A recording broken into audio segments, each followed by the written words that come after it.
Hey, this is SoCal Bob. I'll tell you, people don't like me. People just think that I'm the scum of the earth, that I'm the worst person in the world, that I'm a faker, a scammer, a bad guy. I'm too loud, I'm too funny, tell too many jokes, I'm too serious, I'm too intense. I've got the ADHD disease that's gonna kill me.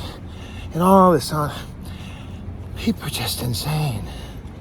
I mean, I don't go around picking on them. You never see me come on here. Yeah, that Margaret Jones down at the hardware store, she ought to be taken out. And no, I don't do that. That's not the purpose of my ministry, of my life, of my hope. I'm not here to. I do have things to say. I do have opinions. I do think that we ought to be. Look at this, 250 years here. I'll put this, I'll give you my hint here so you'll have my trademark technique here. This is my vehicle here, and I have everything in this book here, see the little book here. I have all my ID cards. I've got extra reflective stamp things. I've got a letter from Dr. Burkhart from 2000 about how I'm light sensitive. I've got my express lanes deal here. I have my passport, and I have my social security card too. I wonder when this expires. Okay. Let me look and see here when this expires.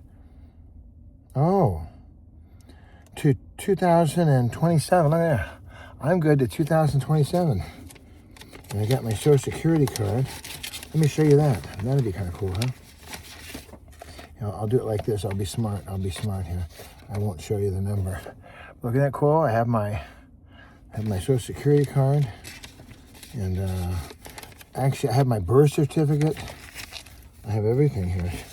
And then I've got my checks, and here's the blank sleeve. I'm gonna put these stamps in here, and that way then I'll have my stamps. I have checkbook, and I have a parking thing.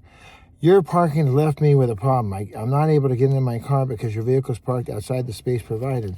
Please park inside the lines or in the space where there's room for your vehicle. Thank you, your neighbor. So I hand out these little notices sometimes. I can't remember the last time I ever passed one of those out, but just in case, rather than slamming my door or getting irritable somehow. My experience just now here at the hardware store, the postal store, was that there was a young Asian lady that was there, and I could see that she had already filled out her envelope, and she kind of smiled at me, and I smiled back, and I looked away, because you kind of don't want to be cringy, big eyes staring her down. No, I kind of, but then she interacted with me, so I talked back to her, and I said, well,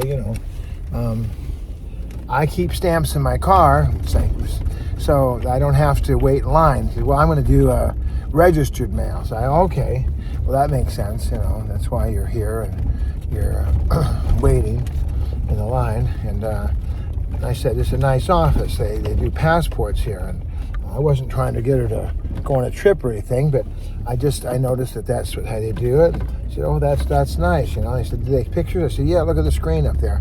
They take pictures, and the people at the other end, down to the passport section, there was only the two of us in here.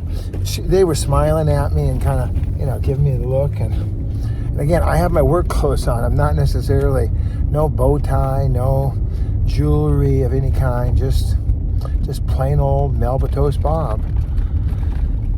And I gotta tell you, by the time I left the building, there was a smile on everybody's face. Jennifer, the worker at the counter, was very, very kind to me, very nice. The little girl that was in front of me was so kind and nice. I say little girl, she's probably in her 20s somewhere, but just a kiddo. There was a black guy, he was standing there when I got there, he was still standing when I got there. Hey, you got a cheer now, live the good life, Everybody's laughing, and there was a beautiful Korean lady, she was sitting down there, and then there was another gal, looks like an Italian gal, and she was there at the counter, and I was just like, and I walked out of the building, and I started this tape right away. Because even though I got the deadly ADHD, look at him. Ooh, he's got that ADHD. He's a little energetic.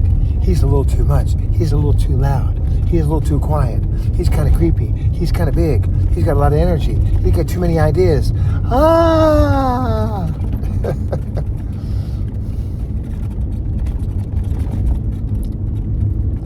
There's a place for Bob.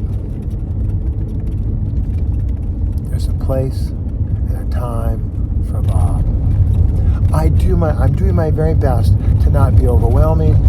I was just meeting with my brother, who I've known for 40 plus years, and he said, "Bob, you got a lot of ideas. Sometimes it's kind of hard to keep track of all these ideas you have." I said, "Well, yeah, welcome to my world."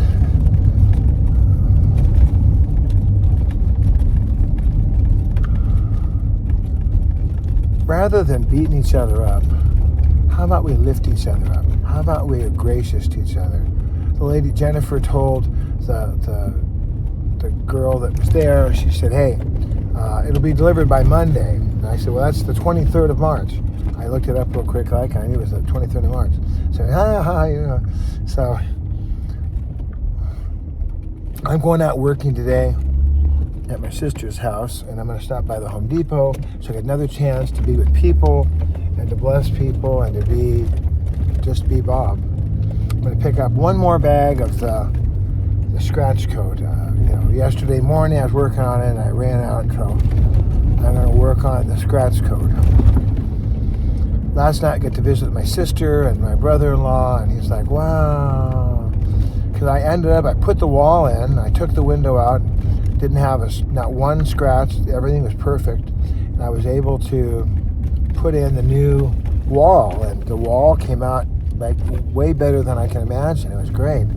It's like I got this spray goop, and it kind of splatters this goop on there, and then the goop, it looks just kind of almost exactly like the goop they had originally. Of course, how are you going to match something that was done 45, 50 years ago?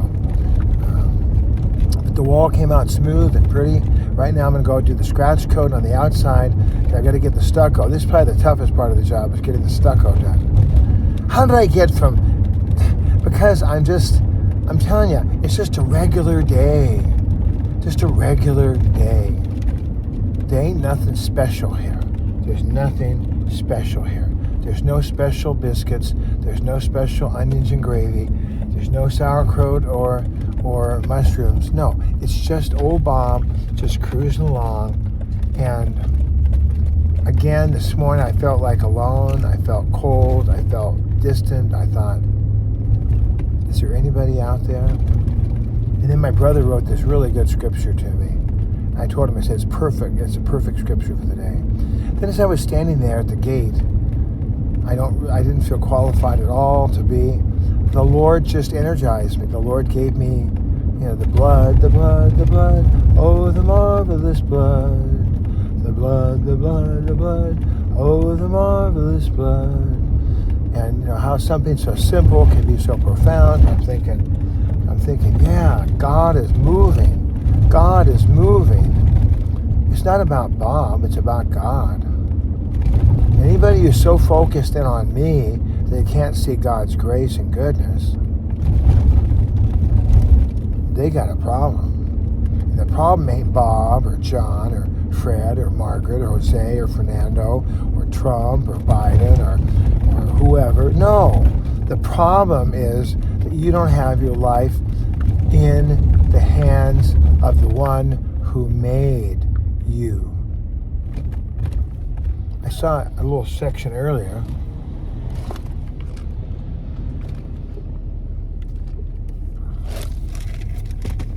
And the woman was looking at the scriptures and saying, well, in Genesis, there was light, and then on the whatever day down the line, he put the sun and the moon and the stars in the sky. He said, well, how was there light before there was the sun? It was the light of the Lord.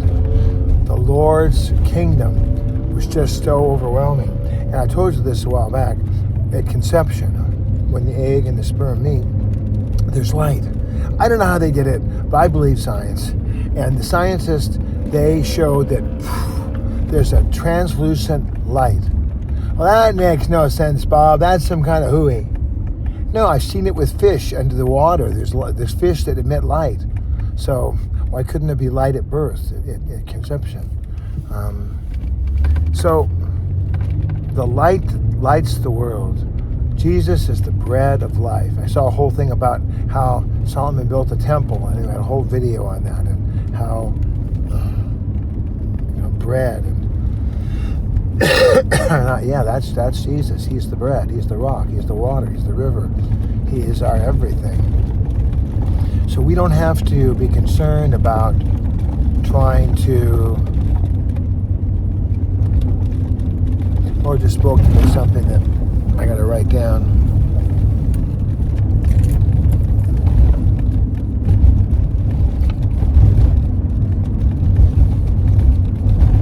I wrote it down.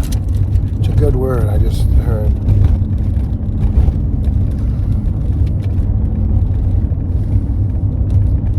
So it's a balance for me. I always feel like there's a balance.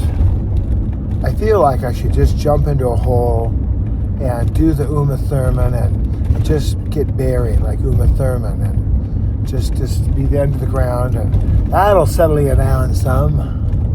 Remember that guy? Remember Bill's brother?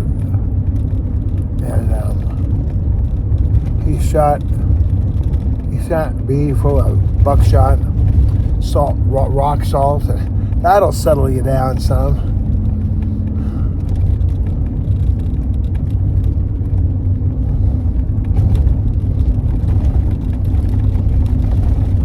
It's always a balance, and I'm trusting God that He will work it all out. So for those of you who hate me, you can't stand me, you think I stink, you think I'm too much, you think I'm a big faker, you think I ought to be taken out, and I'm telling you, I agree. Sometimes I feel like that would be the best idea. But then the Lord uses me to bring joy to a post office. Just a stinky little post office there in the town.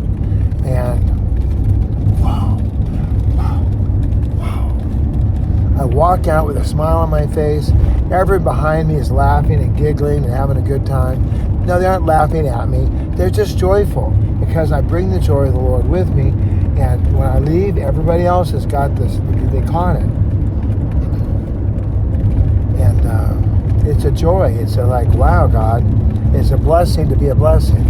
All right, there we go. Talk to you soon.